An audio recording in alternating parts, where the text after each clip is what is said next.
Deixa eu te contar uma história sobre dois CEOs do mesmo nicho. Um calculou seu custo de aquisição de clientes e chegou preocupado aos R$ 5.000. O outro, CAC de 90 mil e mais tranquilo que o primeiro. A diferença entre ambos é que o segundo conhecia o histórico dessa métrica. Sabia que os seus clientes pagavam bem o suficiente e ficavam tempo bastante para recuperar esses 90 mil e muitas vezes. Eu te contei essa história real para provar que o custo de aquisição de clientes sozinho não diz nada. E é sobre o que não te contaram a respeito do CAC que nós vamos conversar nesse vídeo. Ao final dele, você vai conhecer a métrica mais importante do que o CAC sozinho e como calculá-la, qual o benchmark dessa métrica entre os melhores do mundo, o plano de ação para sua empresa se ela precisar ser mais eficiente ou crescer mais rápido. A propósito, meu nome é Diego Cordovez, eu escalei e vendi a MeTime por 7 dígitos e eu penso em aquisição de clientes 24 horas por dia. Antes da gente mergulhar, um aviso. Esse é um vídeo bem técnico. Nos primeiros minutos, eu preciso te explicar dois conceitos que são a base de tudo. Spoiler, se você conhece a teoria por trás de LTV e CAC, pode pular o capítulo aqui embaixo no vídeo. Se você não tem ideia do que eu tô falando, fica comigo desde o início. Vamos nessa?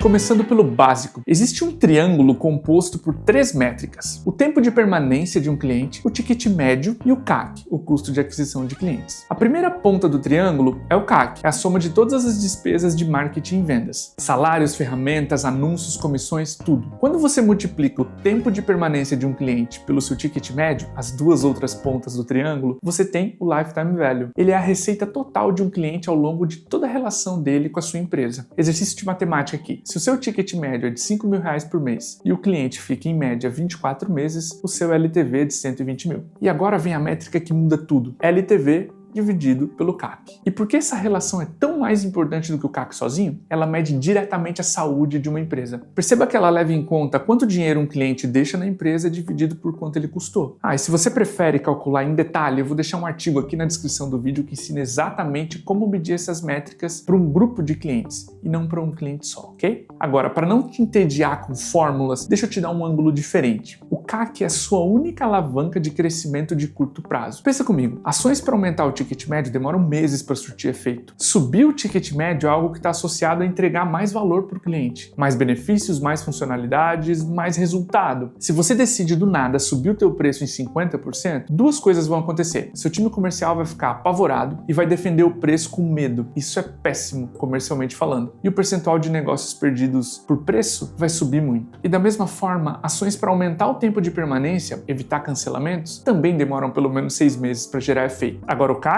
você mexe amanhã. Decide investir mais ou menos em marketing e vendas, redistribui o orçamento entre canais, contrata pessoas, é a alavanca que responde mais rápido. E uma vez que você entende se o seu LTV dividido pelo CAC está alto ou baixo, você sabe o que fazer. Cordovez, mas e o benchmark que você prometeu? O que é um bom LTV sobre CAC? Os melhores do mundo, segundo a pesquisa da Benchmark, o link também na descrição, fazem LTV sobre CAC acima de 6 ou 7. Mas um bom referencial para essa relação é 3. Se a sua empresa tem LTV CAC acima de 3, ela está financeiramente saudável. Você está pronto para investir mais na máquina e vê-la crescer. Se ela tem LTV sobre CAC menor que 3, precisa de ajuda. E sim, o CAC é a principal ferramenta de ação de curto prazo para deixar a sua empresa mais saudável. É por isso que agora a gente vai seguir com um plano de ação para LTV sobre CAC menor que 3. É o cenário mais urgente e mais comum. Se o seu LTV sobre CAC está abaixo de 3, isso indica que você precisa de uma máquina mais eficiente. Na prática, significa melhorar na estrutura de marketing e vendas para descobrir onde estão as maiores ineficiências. Vamos começar pelo marketing. As maiores ineficiências nessa área estão relacionadas a procurar pelo cliente errado. Normalmente, começa com uma escolha ruim de canais, que trazem leads com péssimo perfil. Leads que não viram pipeline e fazem o funil sangrar, e o custo por oportunidade sobe, junto com ele, o custo por cliente. A melhor ação aqui é documentar a fonte que gerou mais pipeline em vendas, não leads. Pipeline gerado é a soma de todos os negócios que estão com os vendedores originados pelo marketing. Dessa forma, você entende se o Google Ads gerou mais pipeline ou se foi os anúncios no LinkedIn, ou até mesmo o time de outbound superou qualquer ação do marketing. Esses são 3 exemplos de canais, mas o foco aqui não é forçar o marketing a trabalhar por leads, e sim por volume de pipeline, de receita provável. Mais pipeline nas mãos do vendedor significa mais receita que a empresa vai adquirir.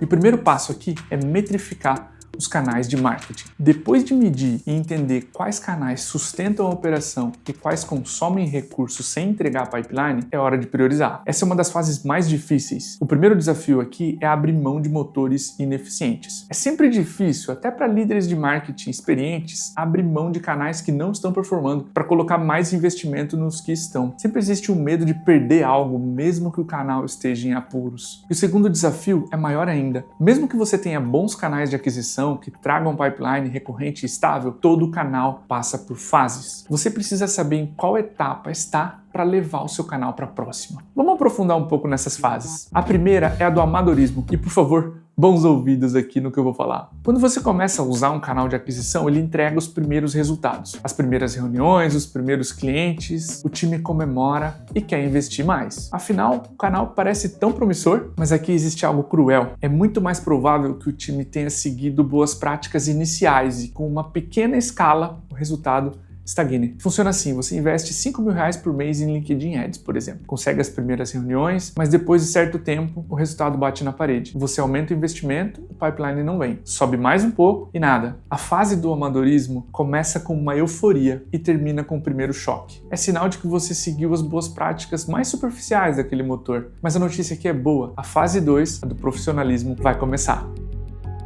Você procura empresas e amigos que operam esse canal, faz benchmarks, consulta agências que dominam aquele motor e chega à conclusão de que, de fato, não sabia como usar aquele canal. Aqui você pode terceirizar o trabalho para um externo ou internalizar com peças-chave para o seu time. Depende do canal. Google Ads e LinkedIn Ads, por exemplo, é muito comum começar terceirizado. Outbound normalmente começa com um time interno. E depois de conhecer segundos e terceiros níveis de boas práticas, o resultado volta a aparecer. É por isso que eu apelidei a segunda fase de profissionalismo. Você começa a operar aquele motor como os melhores o fazem. Eventualmente, você percebe que a agência ou o terceiro contratado está caro demais. E aí começa a terceira fase. É muito comum que as primeiras duas durem 2, 3 anos, até que você percebe que precisa de um designer ou um analista operando uma ferramenta de IA para gerar criativos com velocidade, uma pessoa gerando copy e ideias de anúncios, uma terceira pessoa operacionalizando, subindo as campanhas, tirando do ar, ajustando o orçamento, uma quarta pessoa coordenando as 3 e respondendo para você, CEO. Percebe como a engrenagem agora exige outro nível? A solução da fase 2, jogar para uma agência, já não é suficiente. Você provavelmente está investindo 3, 4, 5 vezes o valor inicial. Agora o jogo é importante demais. Esse canal já sustenta 40, 50% do resultado do time comercial e tem muito em jogo. Aqui você já é chamado para painéis e eventos para falar sobre esse canal. As empresas com quem você conversa são menos maduras do que a sua. Esses são sinais claros que você chegou na fase 3, a de escala. E a saída aqui é também procurar por conteúdos e benchmarks fora do país para continuar crescendo. Já as maiores ineficiências no time comercial estão relacionadas a um discurso ruim, que gera baixas taxas de conversão. O crescimento da empresa demanda muitos vendedores e mais vendedores inflam o custo de aquisição. Vamos aprofundar essas ineficiências por 2 etapas, prospecção e a negociação. Mesmo sem conhecer uma empresa, a minha estimativa sobre a prospecção dela é a seguinte. Primeiro, os SDRs desistem rápido dos leads. Na MeTime, quando a gente pesquisou, descobrimos que mais da metade das empresas no Brasil fazem 5 tentativas ou menos para prospectar um lead. Isso gera uma quantidade imensa de contatos mal aproveitados. E segundo, o discurso precisa mudar. Ao invés de mostrar como o produto ou serviço resolve dores reais com impacto financeiro, os e-mails e templates de ligação dizem frases como somos referência de mercado, estamos há 30 anos atendendo nossos clientes. Isso é um sinal de um discurso fraquíssimo. Resulta em poucas oportunidades comerciais. Essas são as 2 maiores fontes de erro na prospecção. E eu vou deixar o link da certificação em Sales Engagement da MeTime aqui na descrição do vídeo. É um treinamento gratuito que ensina tanto para o gestor comercial quanto para o SDR como fazer uma prospecção melhor. Fica muito à vontade para encaminhar para o seu time. E já na negociação, 2 erros são muito claros. Primeiro, no diagnóstico, o vendedor não consegue ligar os desafios do prospect com o que a sua empresa resolve. A reunião termina com